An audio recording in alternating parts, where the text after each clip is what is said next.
What's up? It's Andre from Black Nerd Comedy, and you're checking out Justice League Live. Because if you weren't, then they wouldn't be live.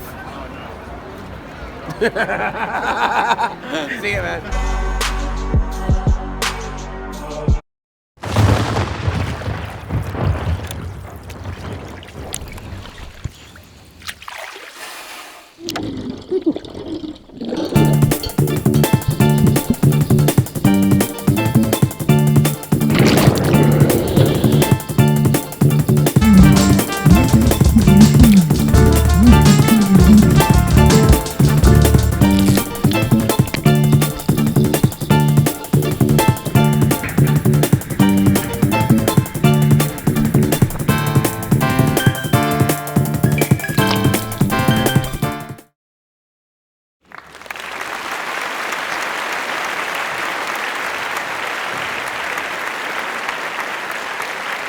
What up, world?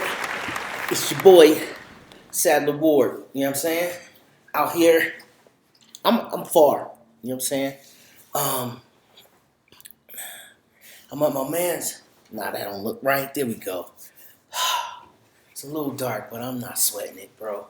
My main deal is just to continue to give you content. You know what I'm saying?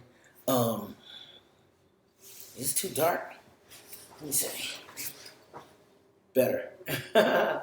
So I've been sitting back, man. This painting is by my boy Barry Wolford, and I'm in Mexico City right now. I'm gonna do a Narcos review from Mexico. I'm gonna do Narcos Mexico, so stay tuned for that. And what I want to talk about today, right now, is Gentrified. This is one of Barry's paintings. His whole Airbnb is filled with his paintings. He's got a studio about 15 minutes from here, and it's just amazing work. So I figured, since I'm in Mexico and I'm giving you content, let me show y'all Mexico City. Matter of fact, before we jump in. Yeah, bro. That's where we at. Alright? And I'll get my camera back soon.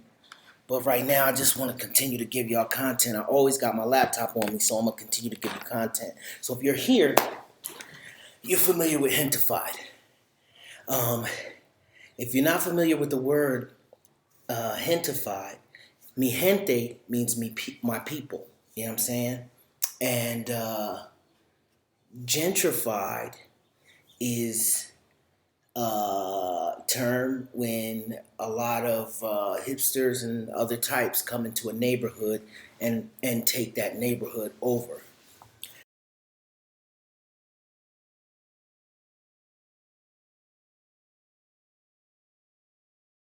Now with the black neighborhoods like Oakland, or some places in New York, parts of Brooklyn, like Harlem, I always remember Harlem being black. I don't know. My memory only goes back so far. My father's from Spanish Harlem, and he was born in the 20s. So I know Harlem was born in the 20s. But a lot of neighborhoods all over the world, especially in the United States, are getting gentrified. And that's when a lot of other races move in and take it over and raise the prices, and the old people and the people who don't own in that area have to move away. Now, this isn't a new concept. That's been happening since the beginning of time. Even in my neighborhood in Philadelphia, North Philadelphia was predominantly a black neighborhood. But when you think about it, the neighborhoods were white. Like Compton was a white neighborhood. You know what I'm saying? Inglewood was white. North Philly, I don't know what North Philly was, but I would guess it was white.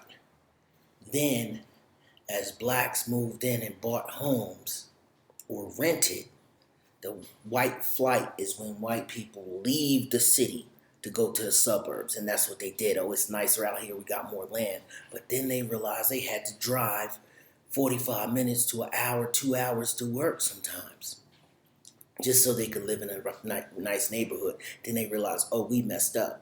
We gave all the Latinos and the Asians, we gave them Chinatown, we gave them black neighborhoods, we gave them Latino neighborhoods, and the other races. And now they live closer to the city, So we got to drive past them to get our money, get our checks, run our businesses. Our big tall buildings are in the middle of the city.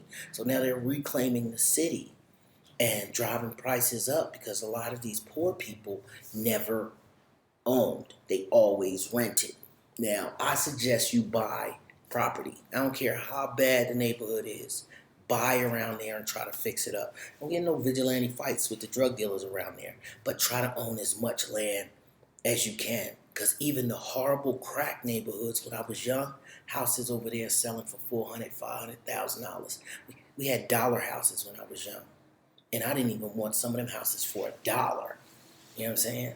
They weren't worth it. It was too much work to put into it. And now big developers have come in and bought back the neighborhood and moved out the people who've lived there for 30 years, renting, happily renting. So this is why rent control is in place sometimes, so you can't displace people that have been there, old people. It's not a city for old people. And Gentrified, the TV show, is about the changing of the neighborhood. It's a play on words. I think this is a macro production. You know what I mean? A lot of great producers on this project and a lot of great actors, man. This is spoiler free. If this gets a decent amount of views, I'll come back and do a spoiler episode.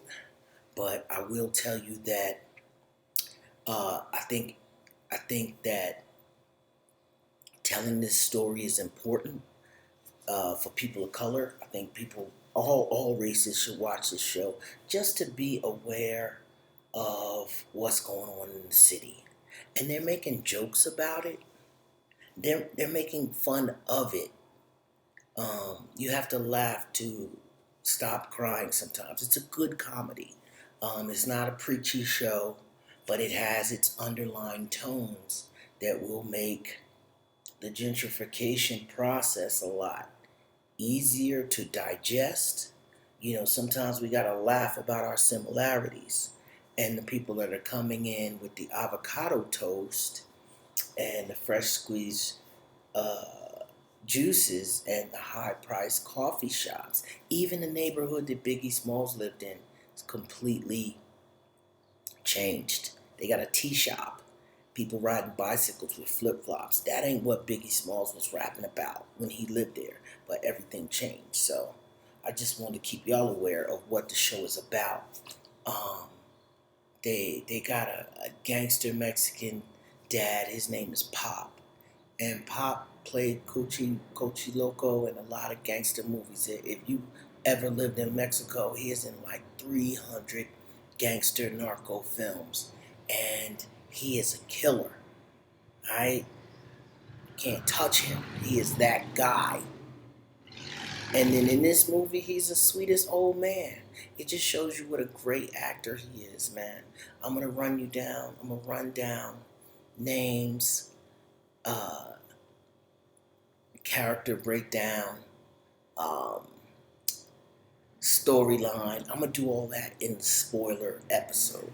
But right now, I just wanted to get something out, something to you, and let you know that if you start watching Gentrified on Netflix, and you don't like it at first, I say you got to get to episode 3.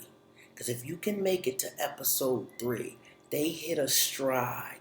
They just fall into a rhythm where there's love, there's comedy. Some of the jokes are over the top. It felt a little bit like a grown-up on my block. But I'm embracing this change in television. I'm embracing these new actors. I'm embracing this new landscape of a color palette on my television show. And I highly recommend that you check this show out, whether you black, Latino, Asian, white, or whatever, because the characters are really lovable and they warm your heart in different ways. You know, one character is an artist and she face paints. I'm an artist and I used to face paint. I probably will have to still go back to face painting because I need to make extra money coming in.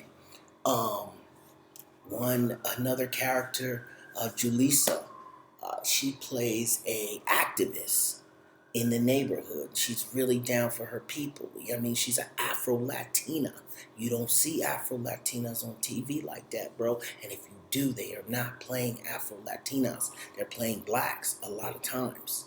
So this is a nuance. This is a salute to Netflix. This is a nod to macro. The Mexicans on this show are authentic looking Mexicans. It's not, it's not like Mexico City, lighter Mexicans. They're using people of color, people with strong features. Um, the young lady that plays the love interest for one of our main characters, man, she's having a baby, and that's not a spoiler. The whole season is about him and her relationship, and she's just gorgeous, bro. Like, just breathtaking. Not traditional, what you would expect, but just a muy hermosa, just a very beautiful soul, and it comes across in the TV show. She's one of my favorite characters. The grandmother, is very hard. She's very tough, very stern, and I met her in person, and I didn't know about the show. I knew she was an actress. I knew she was over 50 or whatever. She's over 60. I don't know how old she is, but I knew she was an older actress, and she was a very sweet old lady. But she came off super mean to me in the show, and it just shows you, people have a range, because I would never expect that lady to be that mean. There's a couple little kids in this show. Their character's a little sassy. I don't like sassy kids. They seem like nice kids, but I don't like smart mouth little kids. That don't do it for me. But the comedy is on point. Once you get past the first couple of episodes, because a TV show is very similar to a basketball team or a baseball team. They don't know each other. So by third or fourth episode, they've had dinner, they've had lunch, they've become friends, and they have relationships outside of work. And now the chemistry between these people just becomes amazing. I believe it as a family. I believe it as a show. You root for your favorites. You want to see them win. You don't want to see them lose. And the neighborhood people, they steal the spotlight. There's some supporting characters that might only be in for 3 episodes or 2 episodes, and they just make me laugh, man. It's some funny to see, and the fashion in the show is dope too. Shout out to whoever's styling the show. Like I said, when I give you the details, we'll break through it depending on how this does. But, Los Angeles raised or East LA, it takes place in East LA. And if you've ever been to East LA, there's a lot of great fashion clothing shops there. And I know that the stylist goes and picks up t-shirts and buys stuff from that area all the time, because that's one of the most vibrant areas in Los Angeles, one of the first established areas in Los Angeles. And, it's been through some tough times. And now, with people getting displaced and having to move to Victorville and Bakersfield, people have to leave LA. And this is about a bunch of people who are trying to claim their neighborhood and stay in LA. And it's happening all over. It's happening in every big city right now. So buy back the block and take some time. The episodes are short. You can get through them like this. I would binge watch all of Gentrified, or I would spread it out. You know what I'm saying? Get together with some friends, make some good food, and burn through it. It's a good show. It's a worthwhile show. It's a fun show. And I expect a lot from all of these wonderful actors, man. The characters are relatable, enjoyable, lovable, and by the end, you'll feel like you got 8 new friends. You know what I'm saying? So I recommend this TV show. Put my stamp on it. It's not action. It's what I call good, clean fun. You know what I'm saying? Good, clean fun. There's no nudity. To my knowledge, there's no real violence. If you just want to enjoy lighthearted, quality entertainment television, Netflix style. So when I say Netflix style, it comes at a higher standard than your average. It's like HBO was the bar. You know what I mean? At Game of Thrones, they raised that bar. You know what I mean? This ain't some of the sitcoms from 5 and 10 years ago. And I'm not saying watch it because it's Latino. I'm not saying watch it because it's backed by a black production company. I'm telling you, watch it because it's good and they earn your eyeballs and your ears. They earn that half hour every time you turn it on. So it ain't a sympathy watch. I just felt like this probably won't get 1 billion views. I don't know what the buzz is, but I'm doing this video just so that you're aware of the shows that I like and I think you would like. So if you get a chance, I'm gonna go shave and leave in the comments below what you think about the characters, who your favorite character is, what you like about the show, if you know who Coachy Loco is, you know what I mean, from other movies. And you know, it's dope. You know, I never expected it. You're seeing, after Kate del Castillo and a couple other, Diego Luna, you're seeing a lot of big Mexico stars make that transition into Hollywood films. And I can't wait to see who else is coming over, because I watch foreign films, I watch local films, and now this television show has me a fan. The only thing I don't like about it is that I gotta wait 6 months for season 2. If they can fix that problem, then I'll be perfectly on board all day, every day. Because in Mexico, they'll run a show, it'll run straight through for 8 months, start, beginning, middle, end. You know what I mean? But American TV still is, let's do 10 episodes. Then 8 months later, let's do 10 more episodes. And 8 months later, let's do 10 more, maybe 15. You know what I mean? But that old process of waiting 6 months where you gotta, who was it again? Oh man, what was their name? Hollywood is hedging their bets because they spend so much money on production. You know what I mean? Oh, production value on the show is good too. It's not a lot of locations, but you don't need a lot of locations. It's very cleverly written and enjoyable. You know what I'm saying?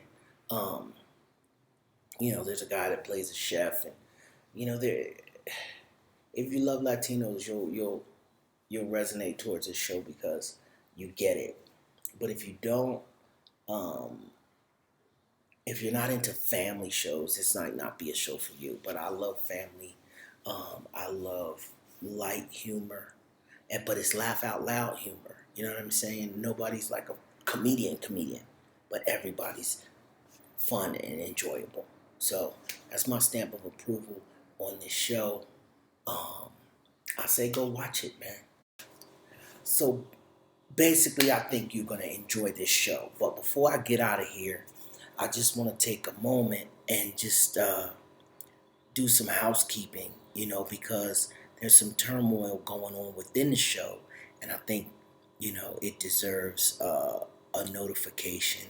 So I just want to say rest in peace to Camila Maria Concepcion. She was a writer on the show, and she recently passed away at the age of 28. And I'm just saying, there is no alternative. We've all wanted to hang it up and take our own lives at some point, but it's just never worth it. You never know what 5 years down the line things have, 10 years down the line. You know, there might be a better plan. So, you know, make sure that you let your friends know about a suicide hotline. And, you know, my group has gone through some troubles and tribulations, but it'll always get better. I believe the league will get better. I believe our friendships will get restored. And, you know, once you do something where there's no turning back from, you know, it's very sad. So I don't know exactly how, you know, Camilla lost her life, but, you know, we pray for the family and the Gentrified crew to stay strong, stay together, and just be there for one another. You know, it's always a loss for everyone. That being said, you know, I do want to give the people the props that did put this show together. You know what I'm saying? Gentrified started off as a Latinx webisode series. My friend Julia Grubb did a similar series called East Willie B. which is also about gentrification in New York City, in Williamsburg, my old neighborhood. So I appreciated what Julia did over there. And this is a West Coast take on the same problem. It's happening everywhere. It's a Latinx dramedy. And a lot of these stars, some of these stars on this show have come from the internet. So this is a new machine. Not only are they fresh faces and hot new talent, but these are people who weren't given a chance through the normal system, and now Netflix came to the rescue and is making this happen. I think the showrunner is Monica Macer, America Ferrera, Terry Weinberg, Macro, and Aaliyah Williams have, come together to make this incredible television show created by Marvin Lemus, I believe, and Linda Yvette Chavez. So those are the people, the names behind the faces you're going to see, you know what I mean? And JJ Soria is one of my favorite characters in the show. The three main cousins are trying to find a way. And what I like about the show is that it's older actors and younger actors. It's not just a young show. It's not just an old show. It shows the full gamut of the neighborhood. You know what I mean? You have your grandpa, you have your grandma, you have his sister, you have cousins, you have people at the local bar. That's how a neighborhood is, man. You might talk to somebody that's 45 years old. You might talk to somebody that's 60 years old, and they tell a little 3-year-old to go stop, making all that noise. This is how family is. This show is about community, and the Latinx community holding together during these changing of the guard or changing times and trying to hold on to their traditions and their love and their family and just stay afloat without having to leave the home they've always known. Okay, so Carrie Martin is starring in this. I mentioned JJ Sora, Carlos Santos, and my favorite Cochiloco, Joaquin Cosio. You know what I'm saying? Then also, Julissa Calderon was an internet person from Better Light. She's plays the activist. Annie Gonzalez from Shameless is on here. Laura Patelano, I believe I say that's her name. She's from Vita. And Felipe Esparza, you know what I'm saying? He's hilarious. You know what I'm saying? And Rafael Sigler from Ugly Betty. And don't let me forget Jaime Alvarez. But that Annie Gonzalez, y'all, they're all ones to watch, but Annie Gonzalez with her story of giving birth and or getting pregnant and dealing with a husband and trying to be a professional, that story really touched my heart as well. So congrats to all you, and y'all stay safe out there. All right, so that's my review. Aqua out. That's better, much better. Who just stuck around to the end, I appreciate that, man. The reason is because the reason I'm going so much is because I have a book. It's called Honeydew and Mary Lou. It's created by Rasheed Wallace, written by Sadler Ward, and we got a new one on the way. It's almost done. Honeydew, Mary Lou, and a very cute puppy dog too. Alright, so if you want to buy Honeydew and Mary Lou, it's available at kidsentertainmentrocks.com. And a new announcement is Big Z's in the Dream Squad. Okay? It's not out yet. These are blank covers. $200 each. It's a proud to pay. It's my own comic book. I will be shopping the deal. The pages are filled with action. And each, the covers, this is a one-of-one. Each cover is completely different. Bobo bought one, Flash bought one. And each one I draw your own cover. So while I'm out here shopping a comic book deal, you could purchase the book for $200 to support. DM me at KidsAntRocks on Instagram if you're interested in getting a book for $200 or a children's book for $15. Okay? So the difference with the children's book and the comic book is that I'm going to get a deal. And if I have a deal, you will have had a Superman comic before it went to DC Comics. You know what I'm saying? You would have had a Superman comic before the world. So you can eBay that for whatever you want. It will never go under $200. It might go as high as $2,000. Who knows? Superman sold for $1,000,000, right? I hear Nicolas Cage bought it. I don't know. Could be a rumor. But what I'm saying is I'm home creating comics. All right? That's what I'm up to. And you can own a piece of this project by supporting @KidsIntRocks. DM me and say I want my Big Z's. Done. Thank you for your support. See you next time. And the books are only $15.95 for the children's books. Alright? Available for the kids. Aqua loves the kids. This is my way in. And I'll holler back. Peace.